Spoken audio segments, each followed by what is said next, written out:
Ladies and gentlemen, welcome back to the channel. This is Chili Games, and I just actually had this game, and I'm just kind of trying to chill right now. I just worked all weekend. That's kind of why I haven't had any videos of lately. I'm also trying to watch this, and the camera's here, so I'm going to be commentating towards the game.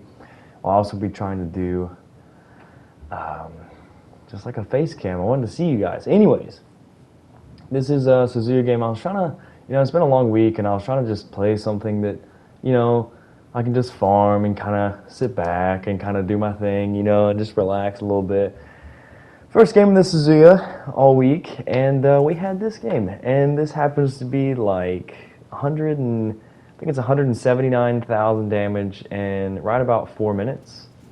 And as you can see, the Yamato division spawned in the middle, which is super nice, and which is also why I get pretty greedy here, and I'm just kind of like, maybe I can stay here for a minute and actually try to farm these guys. We don't get too much luck here. We are spotted though, so I'm going to be keeping on the move here, and I see us dodge shots there. That is going to be either the Siegfried, I believe it's the Siegfried, or the Alaska, but we are going to pretty much angle away at this point. We don't want to give too much broadside. What we want to do with this flank here is we want to go ahead and get ready for the incoming flank. So we're going to take one last shot at this Yamato, and this is where we're going to start angling out. I'll slow down, I'll turn out, we're going to launch our torpedoes. That's the one thing in Suzuya, and it's the main reason why my torpedo accuracy is so bad, is because when I see flanks coming in on the enemy side, you have the torpedoes, and if you wait to use them when you absolutely know you're going to hit them, you're never going to hit anything really, or you're just kind of missing out on a lot of potential. So you shoot them anyways.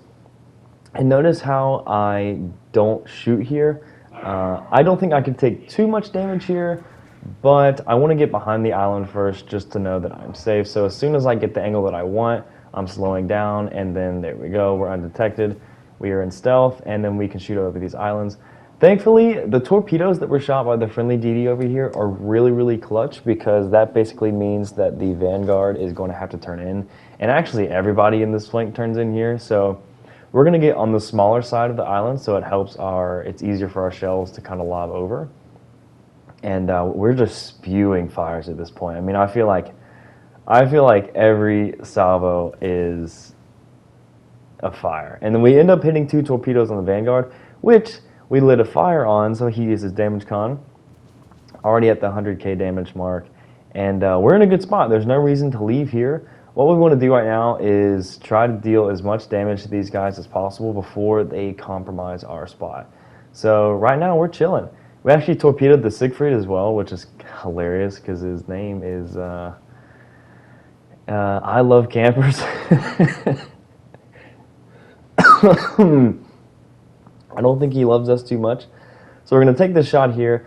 We actually don't get spotted here, which is actually really crazy. I honestly thought I was going to. We get a follow-up fire on him. We're creeping over 150,000, or we're just about to 150,000 damage. We pick up the Witherer with under, what is that, 3.5 minutes, get the Witherer. And the reason why I poke out here is I saw the Alaska shoot, and I figured that by the time he shoots again, he's basically already going to be dead, and we're trying to kill this target. So we are already over 175,000 damage. Trying to keep my throttle going here and there. I just don't want to present a stationary target. And there's going to be something I pull here at the Siegfried, because you notice the Siegfried just shot, but he does have fast firing guns for the guns that he has. He's probably running like a 22-second reload build. I give him a flat broadside, but I immediately stop in my tracks and then I go forward because I want to cut this turn as close as possible, and then I want to accelerate into the turn. So as you see there, he shoots high. He almost nearly gets deleted, and then we clean him up on the side. So 179,000 damage, right at about, what was that, like 10... We didn't get too much damage, but it was about 4 minutes there, or 178,000. But yeah, Suzuya is crazy. I don't know what it is about this ship, but this, compared with maybe the Cleveland, it probably holds my most 200k plus games. I'm not sure what it is about this thing, but because you don't have the best pin. You pin 25 millimeters, and which means you don't really do a lot towards battleships as you would think. But the HE alpha is so high and the fire chance is so high. You're either A, hitting superstructure for tons of damage, like if you saw us hit that Alaska. I mean, we can't pin his bow, we can't pin his deck, we can't pin his stern. The only damage that we're going to get from HE pins is going to be his superstructure. And that first shot we had against him, I think it was like it was almost like 9,000 HE, which is just nuts. And it's like a fire as well. Like this ship, whenever I want to just relax and play this game, I'm just like, you know what, I'll play this Suzuya. Because I'm pretty comfortable, even though it is a pretty passive ship. I'm pretty comfortable that I can carry pretty hard just because the damage output is insane. You know, and there's a lot of things that the Suzuya lacks. But, you know, my thing with ships that don't have a lot of utility, which AKA is the Suzuya, if the opposing side is dead, you don't need the utility, if you get what I'm saying.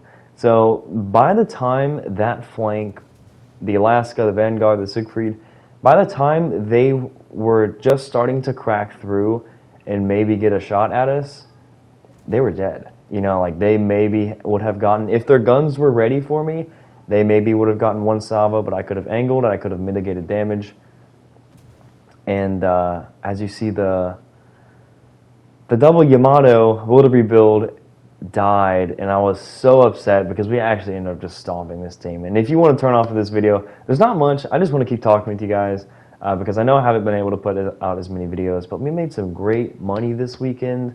A little bit about my situation right now is the bar has closed for the month of October, so I picked up another serving job at a pretty popular restaurant in town. And it's been a lot of fun. I'm working with my best friend. The people that are there are awesome people. I love it. And the money's great. It's a busy place, and I'm just so happy. I mean, I'm exhausted, but I'm so happy to just come home and feel like I accomplished something this week or this weekend. So I miss you guys. I know me and Tactic were trying to get a stream together, but I do work weekends now, and usually that's the most time that he plays. I'm going to be keeping up with him a little bit because I always love streaming with Tactic. Streaming with Tactic is always an event that I'm here for. I don't know if you guys agree, but I don't know what it is. We just have so much fun together, and it is so much fun. By far the best streams because it's laid back. We're having a good time. You guys seem to love it. You know, I love interacting with you guys. We say some pretty stupid things, and it's just a good time, you know. There's usually a little bit of alcohol involved. But back to the game, we finally get in range of the curve first, and as soon as I realize that he has a double fire, I know that he's dead, so I just go ahead and start trying to farm the Alabama. And the Friesland is trying to go ham, at least try against the Alaska, but he doesn't have too much health. And we're at 217k. I feel like whenever I have a 200k game in the Suzuya, it's either in the 220s or it's 250 plus. I mean, I don't know what it is about this ship. It just deals so much damage. We load the AP. You're going to get a good look at the AP, how much damage this thing can sling out. It's pretty filthy. What was that? Almost 8k AP damage, like 13 kilometers. It's nuts, man. And there has been talks about possibly the Zao. I know Takano, one of the CMs, really wants the Zao to come to the game, and we almost get the blind fire kill.